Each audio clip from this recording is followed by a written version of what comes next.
ମୁଁ କେବେ ବି କିଛି ଟପିକ୍ ଚୁଜ୍ କରେନି କି ଆଜି ଉପରେ ଭିଡ଼ିଓ ବନେଇବି। ବାସ୍ ମନକୁ ଯାହା ଆସେ ଟପିକ୍ର ନାଁ ସେଇ ଅନୁସାରେ ହେଇଯାଏ।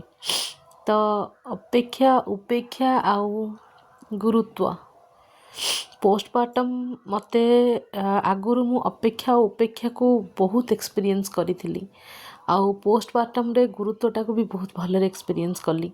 ତ ସେଥିପାଇଁ ମୁଁ ଏଇଥିରୁ ଶିଖିଲି କି ଅପେକ୍ଷା ସବୁବେଳେ ମଣିଷର ଗୁରୁତ୍ୱଟାକୁ କମେଇ ଦେଇଥାଏ। ଆଉ ହେଇପାରେ ଅପେକ୍ଷାର ଫଳ ମିଠା, କିନ୍ତୁ ସବୁଥିରେ ଅପେକ୍ଷାର ଫଳ ମିଠା ହେଇନଥାଏ। କିଛି ଜିନିଷରେ ଅପେକ୍ଷାର ଫଳ ବହୁତ କଡ଼ା ହେଇଥାଏ। ନିଜର ଗୁରୁତ୍ୱ କମିଯାଏ, ଉପେକ୍ଷିତ ହେବାକୁ ପଡ଼େ ସବୁ ଜାଗାରେ। ଆଉ ସେଇ ଜିନିଷଟା ଜୀବନରେ ବହୁତ କଷ୍ଟ ଦିଏ। ମୋ ପୋଷ୍ଟମର୍ଟମ୍ରେ ମୁଁ ଯାହା ଶିଖିଲି ସେଟା ହେଲା କି ଜୀବନରେ କେବେ ବି ଅପେକ୍ଷା କାହାକୁ କରନି।